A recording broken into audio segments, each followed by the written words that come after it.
Assalamualaikum warahmatullahi wabarakatuh. Waalaikumsalam warahmatullahi wabarakatuh. Innal hamdalillah nahmaduhu wa nasta'inuhu wa nastaghfiruhu wa nastarshiduh wa na'udzu billahi min shururi anfusina wa min sayyiati a'malina. May yahdihillahu fala mudilla lahu wa may yudlilhu fala hadiyalah. Asyhadu an la ilaha illallah wahdahu la syarika lah wa asyhadu anna Muhammadan abduhu wa rasuluhu la nabiyya ba'dah. Allahumma shalli wa sallim ala sayyidina Muhammadin wa ala alihi wa sahbihi wa man tabi'ahu bi ihsanin ila yaumiddin, amma ba'du. Dumateng para alim ulama, para sesepuh sepuh, para habaib, para masyayikh, para guru-guru, para kiai, para nyai ingkang kawula hormati tansah kawula taati, ingkang kawula tenggonan sehat dan bimbinganipun.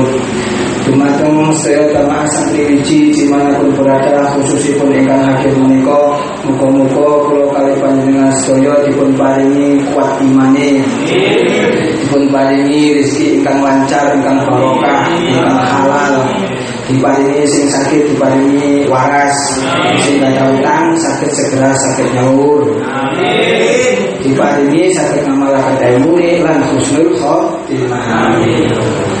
Salawat serta salam marilah kita sampaikan. Salawat serta salam mudah-mudahan terlimpahkan kepada junjungan kita baginda Nabi Muhammad Rasulullah Sallallahu Alaihi Wasallam, dan semoga terlimpahkan kepada keluarganya dan para sahabatnya hingga di akhir zaman. Marilah kita lanjutkan pengajian ini, lanjutan Kamis yang lalu, masih mengenai rukun-rukunnya sholat, masih mengenai rukun-rukunnya sholat. Tepatnya kalimatnya itu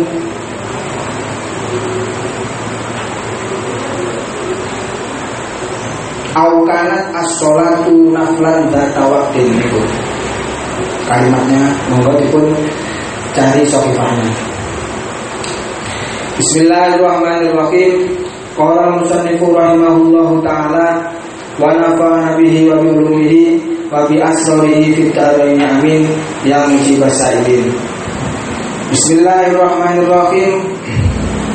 Au kanat utawa ana apa as-sholatu salat iku naflan salat sunat data waktin kang anduweni waktu karo tibatin kaya salat rawatib. Audata sababin utawa sholat kang duweni sebab kal istisqai kaya sholat istisqa. Wajib mongko wajib apa qasdu fiha nejo nglakoni sholat sunat mang wa ta'yinuhu lan nentokaken nafil. La niyatun nafliyati ora wajib niat nafliyah, niat sunat. Alhamdulillah saat ini kita sudah sampai mengenai rukun-rukun sholat. Yang pertama yaitu tentang niat. Kemarin itu dipunjelaskan bahwa rukun sholat itu jumlahnya ada 18. Ya, 18 itu dengan menghitung tumakninah di dalam tempatnya masing-masing. Yang 4 itu dihitung sebagai rukun sendiri-sendiri, ditambah dengan niatul khurujis sholat, niatul khuruj minas sholat, ditambah dengan niat keluar dari sholat. Itu termasuk bagian daripada rukunnya sholat. Jadi jumlahnya kemarin ada 18. Lalu kemudian niat. Nah, niat itu sebetulnya ulama itu berbeda pendapat di dalam masalah niat ini. Apakah niat ini termasuk rukunnya sholat atau termasuk syarat? Itu terjadi perbedaan pendapat. Pendapat yang pertama yaitu niat tersebut dimasukkan di dalam rukunnya sholat, termasuk rukunnya sholat, sebagaimana yang kemarin dijelaskan itu. Nah, ulama yang mengatakan bahwa niat itu adalah rukunnya sholat, itu disamakan dengan takbir dan ruku. Niat itu disamakan dengan takbir dan ruku dan sujud misalkan dan sebagainya. Kenapa? Karena niat itu sesuatu yang diwajibkan di dalam sholat, tetapi di dalam sebagiannya saja, bukan di dalam seluruh sholat. Di niatnya sholat itu panjenengan lakukan di awalnya saja loh, tidak pada seluruhnya, tidak pada seluruh sholat itu enggak. Nah, dilihat dari sini maka niat itu sama dengan takbir atau dengan ruku misalkan, atau dengan sujud rukun-rukun sholat yang lain. Ya, takbir di dalam sholat, masa sholat itu takbir terus kan enggak? Di dalam satu saat takbir, ya. Terus rukuk juga demikian, tidak selalu rukuk di dalam sholat. Nah, melihat dari sini maka niat itu sama seperti takbir dan rukuk dalam artian sama-sama rukunnya. Ini pendapat yang pertama.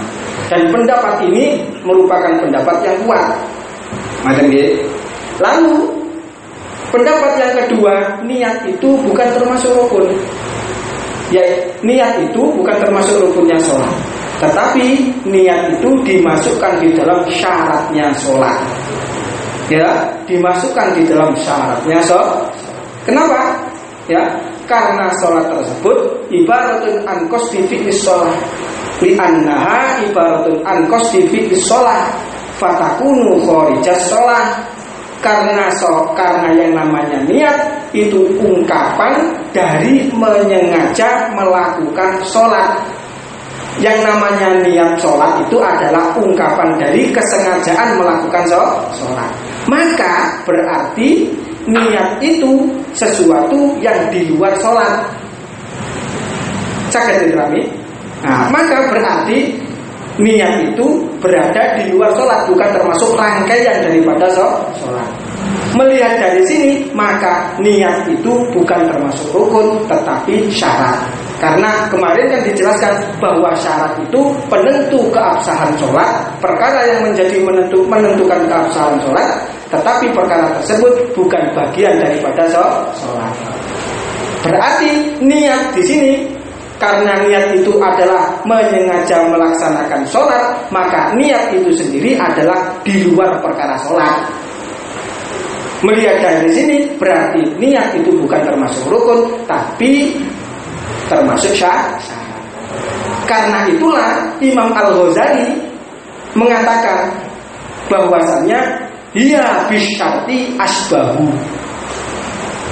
Niat itu dengan syarat itu lebih menyerupai daripada niat dengan rukun. Jadi niat dengan syarat itu lebih menyerupai, lebih serupa, lebih mirip daripada niat dengan rukun. Saya keterangan ini. Nah, terus Imam Al-Ghazali mengatakan keserupaan niat dengan tadi syarat itu dilihat dari sisi bahwa niat itu sebetulnya secara hukum niat itu harus berlangsung dari awal hingga sampai akhir sholat. Sekalipun secara dohir niat itu hanya diucapkan di dalam awal saja, tetapi secara hukum niat itu harus berlangsung terus dari awal sholat hingga sampai akhir sholat. Nah, melihat dari sini maka menurut Imam Al-Ghazali maka niat dengan rukun itu sangat mirip sekali, kuat sekali kemiripannya di dalam segi bahwa kalau rukun itu niat dengan syarat itu sangat mirip sekali, bukan rukun maksudnya. Jadi niat dengan syarat itu sangat mirip sekali dalam segi nopo. Kalau syarat itu harus dilakukan dimulai semenjak sholat hingga sampai akhir sholat, itu kalau syarat. Kalau rukun itu kan sesuatu yang dilakukan, sesuatu yang menjadi penentu keabsahan sholat, tapi bukan merupakan tidak harus dilakukan dimulai dari awal hingga sampai akhir sholat. Maka dari itu Imam Ghazali mengatakan niat itu sebetulnya lebih kuat kemiripannya dengan syarat daripada dengan rukun. Saya kira ini. Nah, insya Allah mungkin ini bisa menambah wawasan kita dan menambahkan ilmu yang manfaat bagi kita. Ternyata niat itu terjadi silang pendapat di antara ulama kita. Gini kusami-sami Imam bermadzhab Syafi'i. Saya ada yang mengatakan rukun, ada juga yang mengatakan itu syarat. Saya nah, dengan pertimbangan yang sudah saya sampaikan tadi. Terus kemudian, lalu kemarin dipenjelaskan bahwa niat itu kalau melihat dari berbagai macamnya sholat, aneka ragamnya sholat, niat itu terbagi menjadi 3 tingkatan. Kemarin itu menjadi 3 tingkatan. Yang pertama yaitu niat yang diperuntukkan untuk sholat fardu.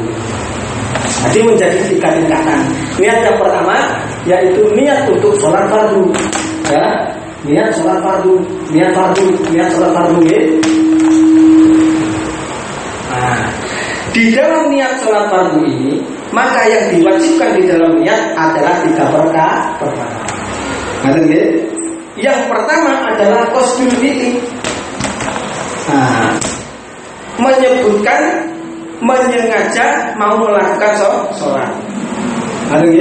Jadi di pertama adalah qasdul fi'li, menyengaja melakukan sholat. Kalau diarabkan menjadi usolli di Arabi, saya niat melaksanakan sholat jawoni. Ini wajib 1. Ini kalau niat fardu tadi loh. Niatnya sholat fardu, maka yang diwajibkan ada 3. Yang pertama qasdul fi'li, menyengaja melaksanakan sholat. Yang kedua adalah al-fardiyah.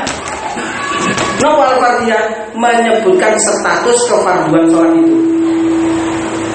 Saya niat melakukan fardu duhur, sholat duhur fardu. Fardunya itu wajib disebutkan. Fardunya itu status wajibnya itu wajib disebutkan. Fardu kalau Arabnya disebutkan menjadi fardu.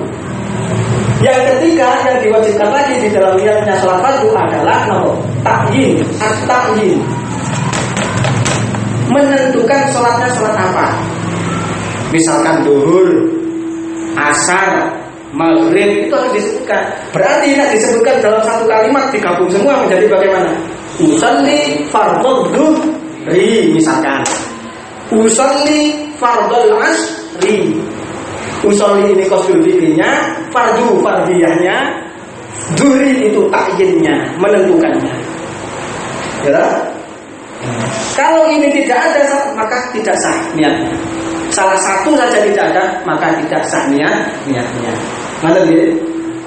Terus kemudian ya, selain yang saya sebutkan ini, usolli fardhu dhuhri, itu semuanya hukumnya tidak wajib. Wala tajibu al-idhofatu ilallahi ta'ala, li'anna ibadah la takunu illa lahu subhanahu wa ta'ala, lakin tustahabu liyatahaqqaqa ma'nal ikhlas. Kalau panjenengan bertanya, Pak Ustaz, mengucapkan lillahi ta'ala di dalam niat itu hukumnya apa? Wajibkah atau enggak? Jawabannya tidak wajib. Menyebutkan lillahi ta'ala di dalam niat niku tidak wajib. Boten wajib. Kenapa? Karena ibadah itu tidak ada lain, tidak ada bukan, tujuannya hanya karena Allah. Di mana-mana ibadah itu ya pasti tujuannya lillahi ta'ala. Maksudnya karena Allah.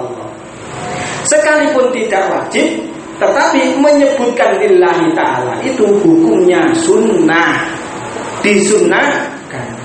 Kenapa? Liyatahaqqaqa makna ikhlas, supaya agar betul-betul nyata makna ikhlas itu disebutkan lillahi ta'ala. Tetapi andaikan tidak diucapkan lillahi ta'ala niku ya enggak apa-apa, hukum sunnah. Ngoten nggih? Terus saya tanya lagi Pak Ustaz, kalau misalkan mustaqbilal kiblati, arba'a raka'atin mustaqbilal kiblati, 4 rakaat, ya, menyebutkan jumlahnya rakaat dengan menyebutkan menghadap kiblat, niku hukumnya ya nopo Pak Ustaz? Jawabannya enggak wajib, tapi hukumnya cuma sunnah. Menyebutkan mustaqbilal kiblati dengan menghadap kiblat dan jumlah rakaatnya sholat itu hukumnya sunnah. Sekalipun hukumnya sunnah, yang ini yang perlu diperhatikan, menyebutkan jumlah rakaatnya sholat, andaikan keliru sholatnya mesti 4 rakaat dadak menyebutkan jumlahnya 5 rakaat, atau menyebutkan 3 rakaat, saya niat sholat duhur, sholat fardu duhur 3 rakaat, jadi keliru tadi, kurang berarti. Atau saya niat sholat fardu duhur 4 rakaat misalkan, dengan jumlah yang tidak sesuai, keliru, yang tidak sama, maka hukumnya fatal, mengakibatkan tidak sah sholatnya. Ngerti nggih? Saged diterani? Ngaten Pak Ustaz, saya tanya lagi. Ada orang itu sholat pada waktunya, tapi diniati qadha. Utawa kebalikan, ada orang sholat qadha, orang ketinggalan sholat terus dilakukan tak qadha, ketinggalan waktunya terus dilakukan, itu berarti qadha toh. Ada orang sholat qadha tapi kok diniati ada. Niku bagaimana Pak Ustaz? Ya, hukumnya. Jawabannya ditafsir, diperinci. Ya, diperinci. Seandainya dia niat yang seperti itu, niat qadha diniati ada, atau ada diniati qadha, dan itu bersamaan dengan adanya udzur. Contohnya udzur itu misalkan kondisi cuaca tidak memungkinkan, kondisi cuaca itu tidak mendung, sehingga panjenengan itu nggak bisa melihat waktu karena mendung. Akhirnya karena mendung sama itu meyakini, menduga bahwa waktunya sudah habis karena mendung. Gak ngerti loh, terus akhirnya menyangka waktunya habis. Karena memang menduga waktunya habis, akhirnya sholat sambil sama niati qadhaan. Atau kebalikannya, sama menyangka waktunya belum habis, sama niati adaan, padahal sebetulnya sudah habis sholatnya. Maka yang demikian ini hukumnya tetap sah, kalau dengan catatan ma'al udhri, bersamaan dengan adanya udzur. Yang seperti tadi di antara contohnya. Ngerti nggih? Nah, Pak Ustaz saya tanya, lah kalau misalkan nggak ada udzur ya napa? Niatnya sholat ada diniati qadha, sholat qadha diniati ada, tapi nggak ada udzur. Nggak ada udzurnya. Itu bagaimana Pak Ustaz? Itu diperinci lagi. Jawabannya dirinci lagi. Ya. Jawabannya bisa sah. Bisa hukumnya itu sah. Ya, dengan catatan niat qadhaan tadi, qadhaan dengan adaan, menyebutkan qadha dengan ada di dalam niatnya tadi dikehendaki makna lughah. Makna dalam sisi bahasa. Loh, kok ngoten? Iya, karena makna lughah qadha dan ada dilihat dari sisi bahasa itu maknanya sama. Nah, maknanya sama, qadha dengan ada kalau ditinjau dari sisi bahasa niku maknanya sama. Saya beri contoh. Sama menyebutkan qadha itu dain. Qadha itu dain.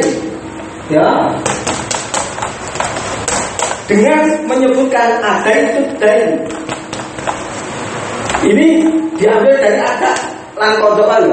Menyebutkan qadha itu dain dengan ada itu dain, itu maknanya sama salah bahasa. Nopo maknanya? Saya membayar hutang. Qadha dengan ada ditinjau dari sisi bahasa maknanya sama, membayar.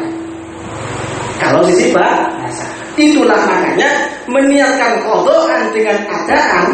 Kalau yang dimaksud maknanya itu makna lughah, maka enggak batal sholatnya. Karena antara qadha dengan ada maknanya sama. Tapi kalau yang dikehendaki makna sejatinya, makna syariat, yang dimaksud qadha adalah melakukan sholat yang ketinggalan waktu dan ada melaksanakan sholat pada waktunya, itu secara syariat. Kalau yang ditinjau yang dimaksud seperti itu maknanya, maka bisa batal sholatnya. Karena apa? Itu tala'ub fis sholat, bermain-main di dalam sholat. Nggih, saged ditambah kurang lebih kaya ngoten mawon. Terus kemudian wala yustaratu at-ta'arrudu lil waqti. Ya. Falau ayyana al-yauma wa akhta'a lam yadurru. Seumpama ada orang sholat, ya, orang di dalam niat sholat itu tidak disyaratkan ya, menampilkan waktunya sholat. Tidak disyaratkan di dalam niat itu menyebutkan waktunya sholat. Seumpama ada orang niat, dalam niatnya itu menentukan hari. Ini saya niat sholat duhur hari Senin, loh, disebutkan harinya. Misalkan ngoten, padahal harinya hari Minggu. Keliru di dalam menyebutkan hari ini tidak sampai membatalkan sholat. Gila? Jadi wala yustaratu at-ta'arrudu lil waqti falau ayyana al-yaum wa akhta'a lam yadur. Tidak berbahaya, tidak sampai menyebabkan batalnya sholat. Lalu kemudian apabila ada orang itu punya tanggungan qada sholat, maka di dalam melakukan sholat qada tersebut, ya, dia tidak disyaratkan menyebutkan harinya, tidak disyaratkan juga menyebutkan bulannya, menyebutkan tahunnya. Saya niat sholat duhurnya hari Minggu bulan Januari tahun 1996 misalkan. Yang demikian itu tidak disyaratkan alal muktamad menurut pendapat yang muktamad. Ya, menurut pendapat yang muktamad, ya, meskipun ada sebagian ulama yang menyatakan hal itu disunatkan, sebagaimana yang disampaikan oleh Imam Al-Muhasyi mengikuti pendapatnya Imam Al-Qalyubi, dan ini dianggap pendapat yang lemah. Jadi sama nggak sembahyang menyebutkan tahun, hari, dan bulannya misalkan, itu sebetulnya nggak apa-apa, nggak sampai membatalkan. Ada juga ulama yang mensunahkan itu, tetapi pendapat yang mensunahkan ini lemah. Pendapat yang utama tidak disunahkan. Saya akan diterangkan. Lalu selanjutnya niyatul fardiyah, tadi dijelaskan di dalam sholat itu, kalau sholatnya sholat fardu, maka yang wajib dilakukan di dalam niat adalah 3 perkara, yaitu qasdul fi'li, niat fardu, dan ta'yin sholat. Betul ya? Nah, mengenai sholat, menentukan sholat fardu tadi, menyebutkan status kefarduan sholat, ya, fardu tadi ya, saya niat sholat fardu zuhur, atau saya niat sholat duhur fardu. Menyebutkan fardu ini bagi anak kecil yang melakukan sholat fardu itu tidak wajib menyebutkan fardu menurut qaul yang muktamad. Menurut pendapat yang muktamad, sholatnya anak kecil itu tidak diwajibkan menyebutkan fardu. Kenapa? Karena sholatnya anak kecil itu sekalipun sholat fardu yang dilakukan, jatuhnya itu tetap sholat sunat. Wong anak kecil belum wajib toh. Seandainya anak kecil itu sholat asar yang fardu itu, maka tidak wajib menyebutkan fardu, itu tidak wajib di dalam sholatnya anak kecil tadi, niatnya. Sakit diterami? Ngoten nggih. Lalu terus kemudian, lalu apa bedanya? Niat fardu itu tidak diwajibkan pada sholatnya anak kecil, tetapi di dalam sholatnya anak kecil tetap diwajibkan berdiri.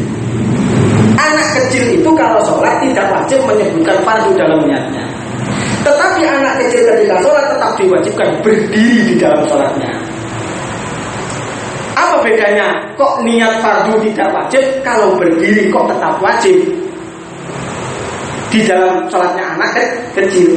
Sebab karena kalau berdiri itu ditinggalkan, tidak dilakukan, bi'an natal kalqiyami yang haku surataha, bi'an natal kalqiyami yang haku surataha.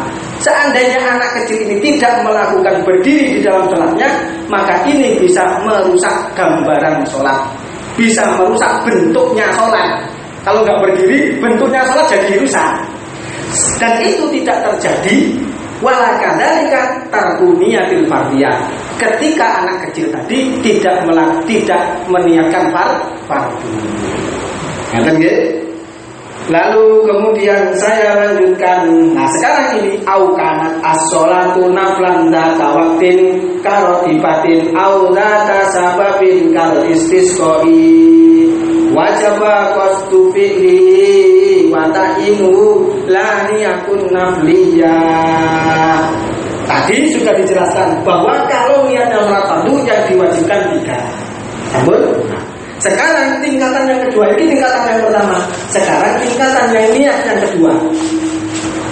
Tingkatan niat yang kedua yaitu ketika niat itu diperuntukkan untuk sholat sunnah.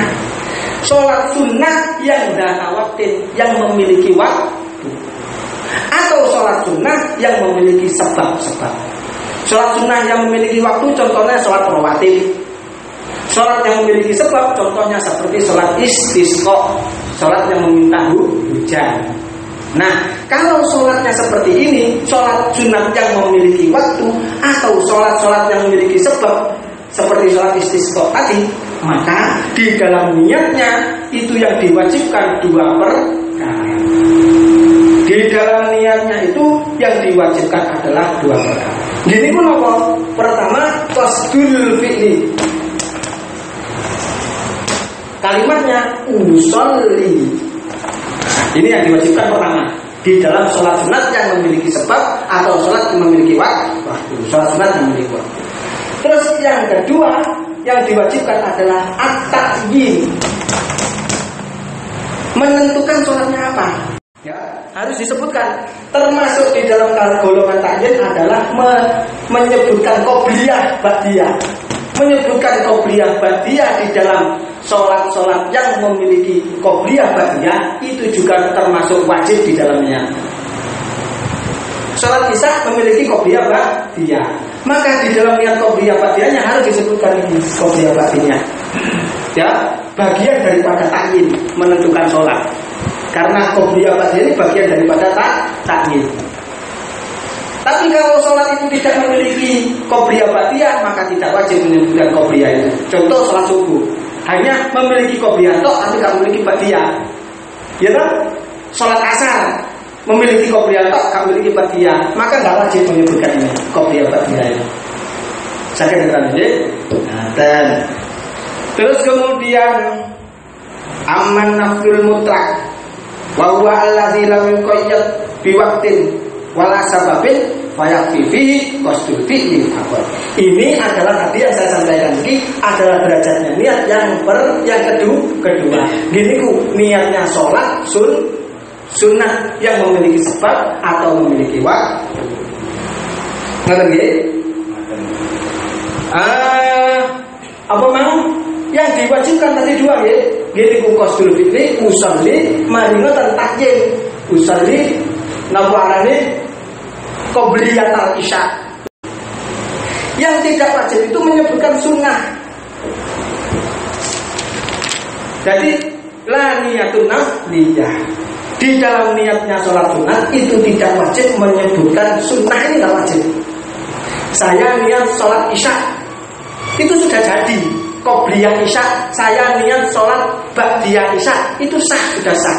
Tidak tanpa menyebutkan sunnah ini, tanpa menyebutkan sunnah itu sudah sah. Ngerti nggih? Ngoten. Lalu sekarang tingkatan yang ketiga, gini ku niatnya sholat sunat mutlak. Sholat sunat mutlak itu yang kemarin dijelaskan, yaitu sholat sunat yang tidak dibatasi dengan, yang tidak terikat dengan waktu dan tidak terikat dengan sebab. Itu sholat sunat mutlak. Bahkan rakaatnya pun tidak dibatasi. Ngerti nggih? Fayat fihi qasdul fi'li faqat. Maka di dalam niat sholat sunat mutlak ini cukup qasdul fi'li saja. Yang diwajibkan di dalam niat cuma satu. Gini qasdul fi'li. Saya sholat, saya melakukan sholat, saya niat melakukan sholat, sudah hasil. Allahu Akbar dalam hati, nggak ada sembahyang. Wes sah. Kalau sholat sunat mutlak, disamakan dengan sholat sunat mutlak ini dalam kewajiban niatnya seperti ini tadi. Gini ini sholat tahiyat masjid itu sama seperti sholat sunat mutlak. Sholat sunat wudhu sama mari wudhu sembahyangnya itu disamakan dengan sholat sunat mutlak. Di dalam niatnya cuma wajib satu. Gini pula kok qasdul fi'li. Sholat istikharah itu juga termasuk disamakan dengan sholat sunat mutlak. Ngoten nggih? Ngoten. Wa ta'yinu la niyatun nafliyah. Ngoten. Wasani al-qiyam. Niki kelanjutane insyaallah Kamis depan. Muga-muga ngaji niki betul manfaat lan kula dari awal hingga akhir barangkali ada bacaan dan keterangan kula ingkang salah, kula nyuwun sanget dipun koreksi nggih, dipun benarkan dan mohon maaf sebesar-besarnya. Wallahu a'lam bishawab. Assalamualaikum warahmatullahi wabarakatuh. Waalaikumsalam.